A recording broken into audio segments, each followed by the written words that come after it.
Assalamualaikum warahmatullahi wabarakatuh. Saya Duna Karatna Asih, NIM 8781664143 akan melakukan praktikum sifat cahaya yang terdiri dari satu, pemantulan cahaya, yang kedua, pembiasan cahaya, yang ketiga, dipraksi, interferensi, dan dispersi. Adapun alat yang dibutuhkan untuk praktikum pemantulan cahaya adalah sebagai berikut. Alat dan bahan yang diperlukan untuk melakukan praktikum pemantulan cahaya yaitu ada penggaris, senter, cermin cekung, cermin cembung, lilin, cermin datar, kemudian sisir, busur derajat, kertas HPS, serta kertas karton untuk layar. Kita akan melakukan percobaan pemantulan cahaya pada cermin datar. Langkah-langkahnya yaitu di sini saya sudah menyusun lampu senter, kemudian ada sisir untuk menjadi celah cahaya, kemudian ada busur derajat, serta cermin datar. Setelah senter dinyalakan, kemudian melewati sisir sebagai celah cahaya, kita akan mengamati jalannya berkas cahaya sesudah mengenai cermin datar. Hasilnya adalah sinar datang lalu dipantulkan. Sudut pantul selalu sama dengan sudut datang.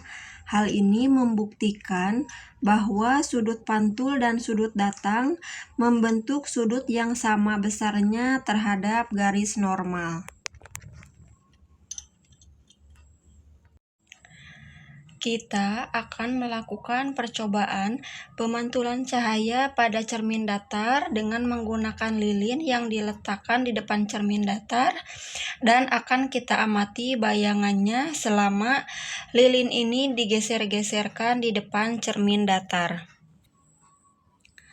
Hasilnya adalah bayangan yang dibentuk adalah sama besar, tegak, dan juga maya.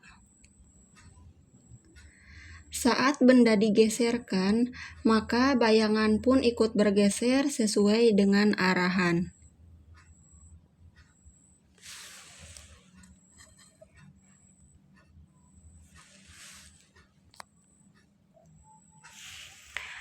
Ketika didekatkan, maka bayangan pun akan ikut mendekat. Begitu pula apabila dijauhkan, maka bayangan juga akan ikut menjauh. Di sini saya sudah meletakkan lilin dengan jarak 10 cm dari cermin, maka apabila diamati, jarak bayangan dengan lilin adalah sama, yaitu 10 cm. Jadi, bayangan pada cermin datar adalah maya, tegak, dan sama besar.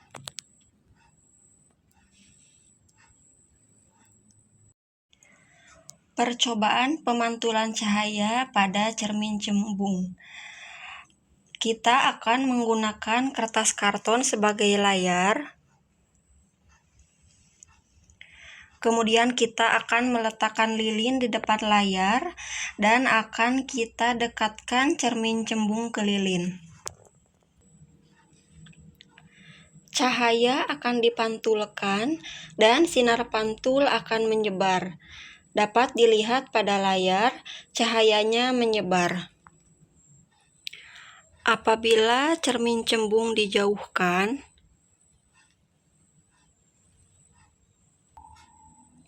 maka cahayanya akan semakin mengecil. Jadi, sifat bayangan cermin cembung adalah maya, tegak, dan diperkecil. Percobaan pemantulan cahaya pada cermin cekung. Kita masih menggunakan karton sebagai layar, kemudian lilin di depan layarnya, serta cermin cekung. Apabila kita dekatkan cermin cekung ke lilin, maka dapat kita lihat cahaya tersebut akan terkumpul dan terfokuskan pada satu titik. Hal ini dikarenakan cermin cekung mengumpulkan dan memfokuskan cahaya. Pada saat cermin didekatkan, sifat bayangan yang terbentuk adalah maya, tegak, dan diperbesar.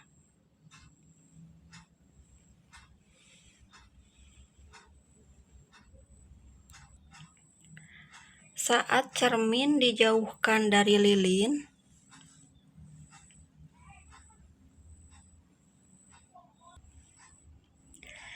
cahaya yang terbentuk adalah nyata, terbalik, dan diperkecil kemudian saat cermin ada di tengah-tengah, bayangan yang terbentuk adalah nyata, terbalik, dan diperbesar. Pengukuran jarak benda dan jarak bayangan pada cermin cekung.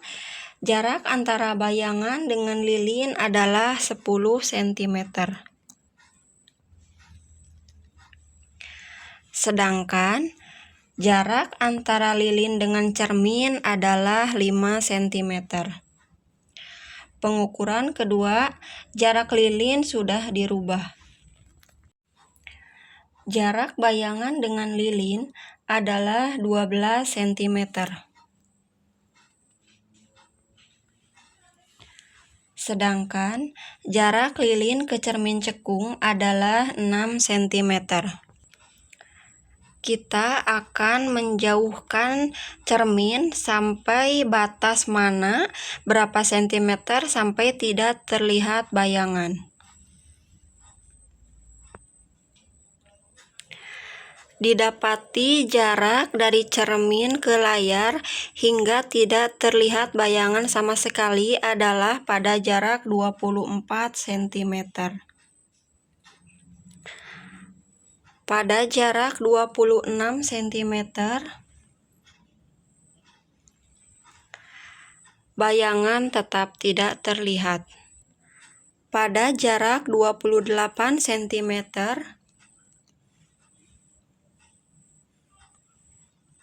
bayangan tetap tidak terlihat. Kemudian pada jarak 30 cm, bayangan tidak terlihat. Kesimpulannya, cahaya memiliki sifat pemantulan yang berbeda pada cermin datar, cermin cembung, serta cermin cekung. Pada cermin datar menghasilkan bayangan maya, tegak, dan sama besar dengan benda. Sedangkan pada cermin cembung menghasilkan bayangan maya, tegak, dan diperkecil. Kemudian pada cermin cekung menghasilkan bayangan maya jika benda dekat, nyata jika benda jauh, dapat tegak atau terbalik tergantung benda. Didapati bahwa cahaya dapat merambat lurus, di mana kita bisa melihat sumber cahaya dari lubang yang telah sejajar dengan sumber cahaya. Kita akan menggeserkan salah satu kertas dan akan kita amati apa yang terjadi. Setelah kita geserkan satu kertas hingga menghalangi lubang di mana kita bisa melihat sumber cahaya, maka sekarang kita tidak bisa melihat sumber cahaya. Hal ini membuktikan bahwa cahaya tidak dapat merambat apabila ada benda yang menghalangi, sehingga kita tidak dapat melihat sumber cahaya karena cahaya terhalang. Kita kembalikan pada posisi semula, maka kita akan bisa melihat sumber cahaya kembali. Ini berarti cahaya merambat lurus pada benda-benda yang sejajar. Percobaan selanjutnya adalah cahaya dapat menembus benda bening dengan menggunakan senter yang dimasukkan ke dalam plastik. Kita dapat melihat bahwa cahaya tetap bisa menembus benda karena benda merupakan benda bening yaitu plastik. Kemudian kita akan arahkan senter ke gelas bening. Apabila kita sorotkan senter ke gelas bening, maka cahaya akan tetap bisa menembus benda tersebut karena gelas ini merupakan benda bening. Tetapi apabila kita sorotkan ke gelas yang tidak bening, artinya gelas gelap, maka dapat kita amati sebagai berikut. Cahaya hanya dipadukan lagi oleh gelas tersebut. Ini membuktikan bahwa sifat cahaya dapat menembus benda bening. Lalu, sifat cahaya dapat dipantulkan, bisa dibuktikan dengan percobaan berikut ini.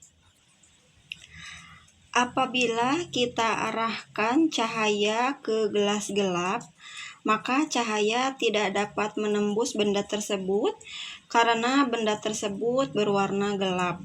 Cahaya hanya dipadukan lagi oleh gelas tersebut. Ini membuktikan bahwa sifat cahaya dapat menembus benda bening tetapi tidak menembus benda gelap. Sifat cahaya dapat dipantulkan, bisa dibuktikan dengan percobaan kita mengarahkan cahaya ke cermin. Dapat terlihat di sisi lain karena cahaya dapat dipantulkan. Sifat cahaya dapat dibiaskan, dapat dilakukan dengan melakukan percobaan gelas yang diisi dengan air putih, kemudian dimasukkan pensil.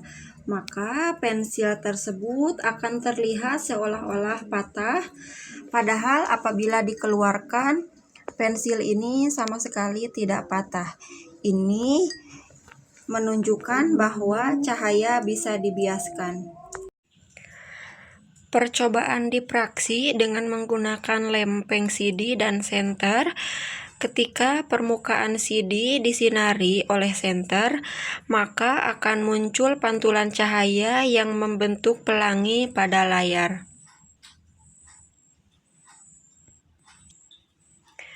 Dipraksi secara umum adalah peristiwa penyebaran atau pembelokan gelombang cahaya oleh celah sempit sebagai penghalang. Percobaan interferensi, kita meletakkan lempeng CD di lantai, kemudian kita sinari dengan senter, maka permukaan lempeng CD memunculkan warna pelangi. Warna pelangi yang terdapat pada permukaan CD adalah yang disebut peristiwa interferensi. Interferensi secara umum adalah peristiwa penggabungan dua buah gelombang cahaya atau lebih akibat adanya celah ganda yang saling bertabrakan. Percobaan dispersi dengan menggunakan mangkok yang sudah diisi air, kemudian dimasukkan CD, kemudian kita akan arahkan cahaya ke dalam mangkok, maka di layar akan muncul cahaya pelangi. Ini merupakan peristiwa dispersi. Dispersi secara umum adalah penguraian cahaya karena adanya gelombang cahaya yang mengalami perubahan bentuk ketika melewati satu medium yang berbeda, yaitu medium air yang kurang rapat ke medium kertas yang sangat rapat, sehingga cahaya akan mengalami penguraian yang membuat cahaya pelangi tersebut.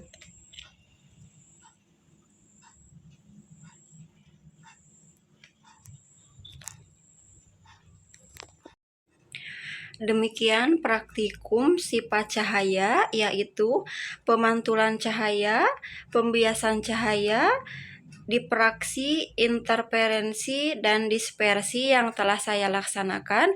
Terima kasih. Wassalamualaikum warahmatullahi wabarakatuh.